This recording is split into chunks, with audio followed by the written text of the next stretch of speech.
तो आज हम जिस कहानी में उतरने वाले हैं वो है अकीरा का रहस्योद्घाटन।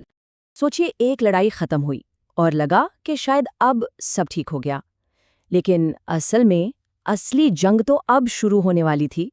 तो देखिए, मंजर कुछ ऐसा है। धुआं धीरे धीरे छट रहा है। शैडो स्ट्राइकर तो हार चुका है, लेकिन इसकी कीमत बहुत बड़ी थी।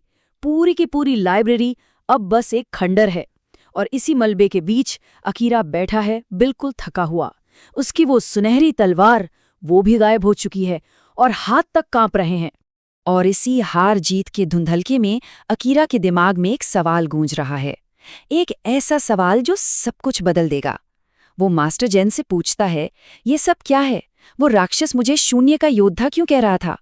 और यही सवाल एक ऐसे सच का दरवाजा खटखटाता है जो बहुत बहुत कड़वा है। अब मास्टर जेन कोई सीधा जवाब नहीं देते। वो बस एक गहरी सांस लेते हैं और लाइब्रेरी के बीचों बीच रखे एक पुराने से यंत्र को छूते हैं।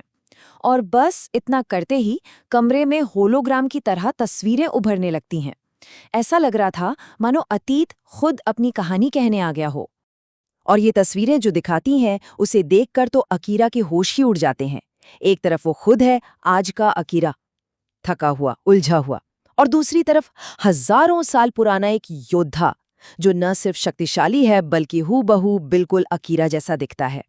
और तभी मास्टर जेन की भारी आवाज उस राज से पर्दा उठाती है जिस पर सदियों की धूल जमी थी।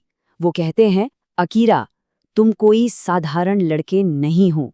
हजारों साल पहले तुमने ही कैरोस को कैद किया था, लेकिन उस युद्ध में तुमने अपनी जान गंवा दी थी। आज तुम उसका पुनर्जन्म हो।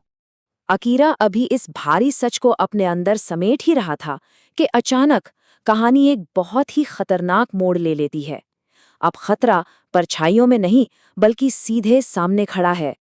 ठीक उसी पल आसमान में जोर से बिजली कड़कती है और बादलों के बीच से एक बहुत बड़ा, एक डरावना चेहरा उभरता है। ये कोई और नहीं, खुद कैरोस था। उसकी आंखें जैसे दो दहकते हुए अंगारे हों। कैरोस की आवाज में सिर्फ गुस्सा नहीं बल्कि नफरत की एक गहरी खाई थी। वो सीधे अकीरा से कहता है, तो तुमने अपनी यादें ढूंढ ही ली नन्हे सूरज, लेकिन याद रखना, पिछली बार तुमने सिर्फ मुझे कैद किया था, इस बार मैं तुम्हें और तुम्हारी इस दुनिया को जड़ से मिटा दूंगा। और ये सिर्फ खोखली धमकी नहीं थी। कैरोस बात खत्म करते ही शहर की तरफ एक काला गोला फेंकता है। मीरा अपनी पूरी ताकत से उसे रोकने की कोशिश करती है, पर वो गोला बहुत ज्यादा ताकतवर था। एक जबरदस्त धमाका होता है और अकीरा और मीरा दोनों दूर जा गिरते हैं।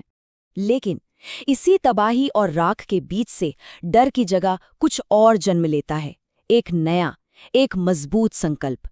जब अकीरा उस धुएं से बाहर निकलता है तो वो पहले वाला अकीरा नहीं था। उसकी आंखों में अब डर का नामो निशान नहीं था। वहां थी तो बस एक ठंडी फौलादी आग। वो समझ चुका था कि भागने का वक्त अब खत्म हो चुका है। अब अकीरा के सामने एक मकसद था, बिल्कुल साफ। वो कहता है, अगर ये जंग हजारों साल पहले शुरू हुई थी तो इसे इसी वक्त खत्म भी मैं ही करूंगा। मीरा, हमें सोल गेट तक पहुंचना होगा, इससे पहले कि कैरोस उसे पूरी तरह खोल दे। लेकिन ये रास्ता आसान नहीं था। मीरा उसे फौरन याद दिलाती है, लेकिन अकीरा, वह रास्ता खतरों से भरा है। वहां वॉइड वॉरियर्स का पहरा है। और यहीं कहानी एक ऐसे मोड़ पर आकर रुकती है जो रोंगटे खड़े कर दे। अकीरा अपनी तलवार निकालता है। उसकी आवाज ठंडी है पर इरादे चट्टान की तरह मजबूत। वो कहता है, तो उन्हें रास्ता छोड़ना होगा या मिटना होगा।